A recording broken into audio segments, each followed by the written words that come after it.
여러분 안녕하십니까, 철공방입니다. 너무 오랜만에 인사를 드리는 것 같습니다. 제가 늦가을부터 초겨울까지는 그 화목난로를 만드는 시기라서 너무도 바쁘게 일정을 보내고 있었습니다. 이제는 완전히 겨울로 들어서서 조금 여유가 생겼습니다. 요즘 코로나로 인해서 너무도 힘든 시기인 것 같습니다. 모두 건강 조심하시고요. 오늘은 일반인들의 티구 용접 8번째 영상이 되겠습니다. 보시는 중간에 좋아요와 구독 눌러주시면 감사하겠습니다.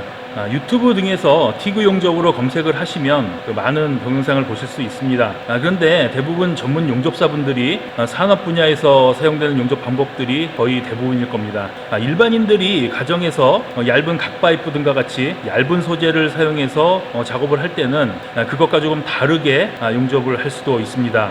제가 지난 동영상에서 아크 용접 관련해서는 잡철공사 업체에서 사용하는 용접 방법들이 일반인들이 가장 비슷하게 작업할 수 있을 것이라고 말씀드렸고요. 티구 용접 관련해서는 주로 얇은 철판을 취급하는 판금 업체나 이 판금 업체라는 것이 자동차 판금 도장 이런 업체가 아니고요. 주로 얇은 철판들을 이용해서 케이스나 함체, 철제 가구 같은 것을 만드는 곳을 판금 업체라고 합니다. 이외에도 광고 프레임 업체나 주로 얇은 각파이프로 가구 등을 만드는 업체 등에서 사용되는 용접 방법들이 일반인들이 따라하기 쉬운 가장 비슷한 용접을 하는 업체라고 말씀드리고 싶습니다. 당연한 것이겠죠. 얇은 각파이프로 어떤 물건을 만드는데 그 각파이프를 전문으로 하는 업체에서 사용되는 용접 방법이 있다면 당연히 알고 있는 것도 좋을 것 같습니다. 이런 곳에서는 대부분 사용하는 방법이 한 땀 한 땀 끊어서 용접을 하는 점용접, 테크 용접이라고도 하고요. 이런 방법들을 주로 사용합니다. 오늘은 이런 업체에서 왜 테크 용접으로 용접을 하는 것인지 그 이유를 설명드리면서 직접 한번 보여드리겠습니다. 우선 앞에는 6T 철판이 있고요. 그 다음은 4.5T, 3T, 2T, 1.5T, 1.2T 이렇게 여러 종류의 철판을 준비를 했습니다. 제가 주로 쓰는 철판은 모두 나와 있는 것 같습니다. 이렇게 종류가 여러 가지 두께의 철판을 티구 용접으로 용접을 한번 해보겠습니다. 전류값은 175를 놓고 하겠습니다.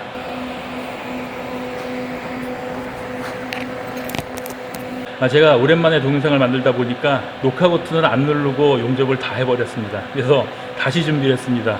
다시 용접을 하겠습니다. 전류값은 175고요.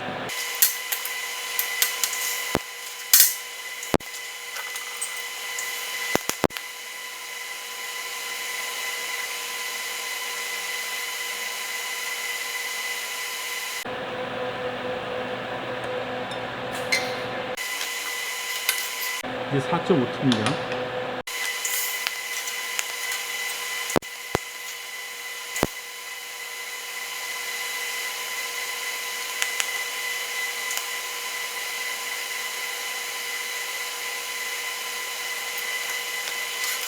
이제 3T이고요.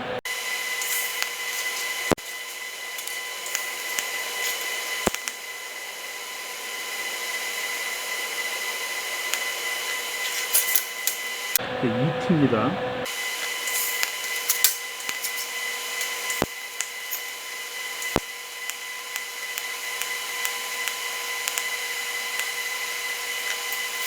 이제 1.5T고요.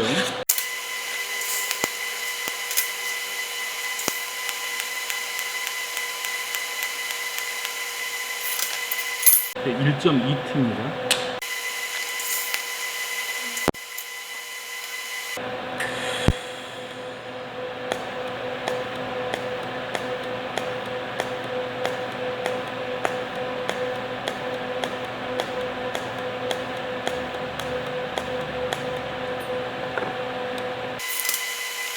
이렇게 끊지 않고 풀 용접이 필요하면 풀 용접을 했고요.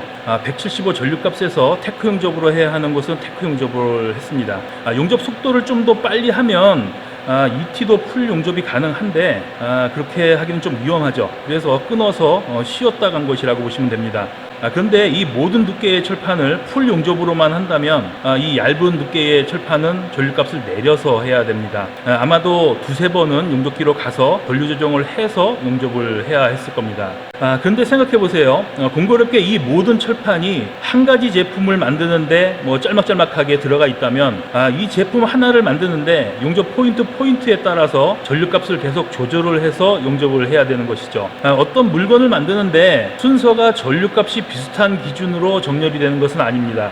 이곳에 용접을 하고 다음 포인트에 용접을 해야 되는데 모양이나 두께, 조건이 뭐 전류값이 맞지 않으면 용접기로 가서 전류값이나 설정을 조정해 가면서 작업을 해야 되겠죠. 그런데 중요한 것은 이렇게 여러 종류의 철판만 이렇게 되는 것은 아니라는 겁니다. 예를 들어서 1.4T 각파이프로 흔히 볼 수 있는 테이블 다리를 만든다고 해도 풀 용접을 한다고 가정을 하면 한 가지 전류값으로는 작업을 하기가 힘듭니다. 물론 숙련된 작업자라면 적절하게 전류값을 맞춰서 용접 속도를 컨트롤을 해서 작업이 가능하겠지만 일반인들이 처음부터 그렇게 하기는 거의 불가능할 겁니다. 그래서 이런 업체에서도 작업자들은 테크 용접을 하는 것이라고 보시면 되고요. 이제 좀 식었으니까 한번 보여드릴게요. 6T 철판이고요. 4.5T는 이렇게 됩니다. 3T고요.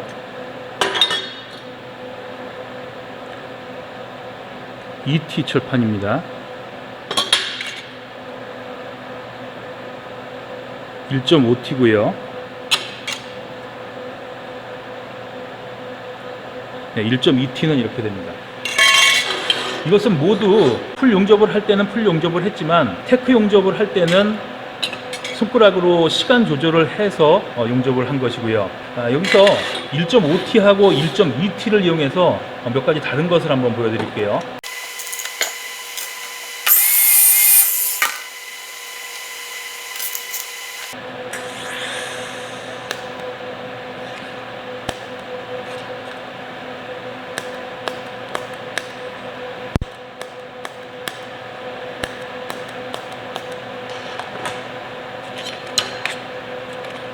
이건 1.2T 철판입니다.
이것은 필렛 용접을 제살 용접으로 한 것이고요.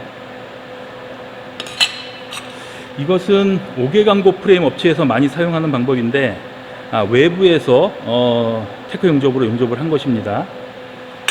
이것은 가접을 외부에 하고 안쪽에 본 용접을 한 것이에요. 이것을 최종 마무리가 어떻게 되냐면 이것을 이제 그라인더로 마무리합니다.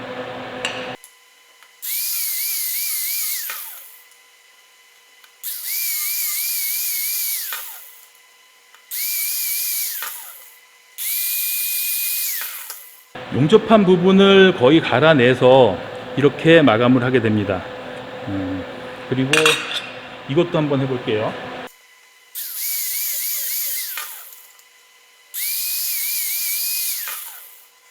이런 식으로 마감이 됩니다. 이것과 이것의 차이는 이것은 외부에서 용접을 해서 어차피 용접 포인트가 주저앉았기 때문에 그라인더로 마무리를 할 때 약간의 곡률이 생기게 되죠. 이렇게 용접을 하면 이제 각을 완전히 살릴 수가 있습니다. 그렇게 되면 처음에 가접을 할 때 이것과 같이 좀 깊게 파먹어 들어가게 용접이 됐다면 이렇게 각을 살릴 수가 없죠. 그래서 처음에 가접을 할 때는 굉장히 빠른 속도로 가접을 했습니다. 그리고 본 용접을 할 때는 그것에 맞는 또 용접을 했고요. 이것도 재살 용접에 필요한 시간을 줘서 용접을 한 것입니다. 그러면 이 세 가지를 할 때 지금 용접 속도는 모두 다 달랐습니다. 용접 포인트에 따라서 용접기의 전류값이나 기능을 설정을 해서 용접을 하는 것이 아니라 175나 150 이 정도의 전류값을 고정시켜 놓고 손가락으로 용접되는 시간을 조절을 해서 작업을 한다고 보시면 됩니다. 업종이 다른 분들이 이것을 이해하지 못한 상태에서 본다면 이상한 용접 방법이라고 생각할 수도 있겠지만 이렇게 테크 용접을 하는 업체가 하루 이틀 작업을 해온 것은 아닙니다. 수십 년간 그 업종에서 그 해당 제품을 만드는데 최적화된 용접 방법이라고도 볼 수 있고요. 이렇게만 용접을 해서 튼튼하냐라고 생각하시는 분들도 계시겠지만 튼튼하지 못합니다. 그런데 이것은 이렇게 해도 충분히 괜찮은 곳에 사용을 하는 겁니다. 힘을 받거나 하는 곳이 아니고 주로 모양을 내는 곳에 사용이 된다고 생각하시면 되고요. 일반인들이 생활용품을 만든다고 하면 이렇게 모양을 내는 작업도 많이 있을 수가 있을 것입니다. 이런 작업을 할 때 너무 과하게 풀 용접을 하게 되면 변형도 오고 구멍도 나고 물건이 잘 만들어지지 않는 경우도 생길 수가 있는 것입니다. 그리고 이렇게 테크 용접이라고 해도 각 파이프 등을 이용해서 테이블을 만든다든지 할 때는 또 그 나름대로 튼튼하게 용접을 할 수도 있습니다. 대부분 초보분들이 처음에는 길게 누르는 것은 되는데 짧게 누르는 것이 잘 안 됩니다. 하지만 일반적인 속도로 계속 연습을 하다 보면 어느 순간 손가락에 감이 옵니다. 조급하게 생각하지 마시고 천천히 하시다 보면 그렇게 어렵지 않게 하실 수 있을 겁니다. 그렇다고 모든 용접을 이렇게 끊어서만 하라는 것은 아니고요. 이것도 용접의 한 방법이라고 생각을 하시고 적절한 사용처에 사용을 해 보시기 바랍니다. 오늘은 여기까지 하겠습니다. 감사합니다.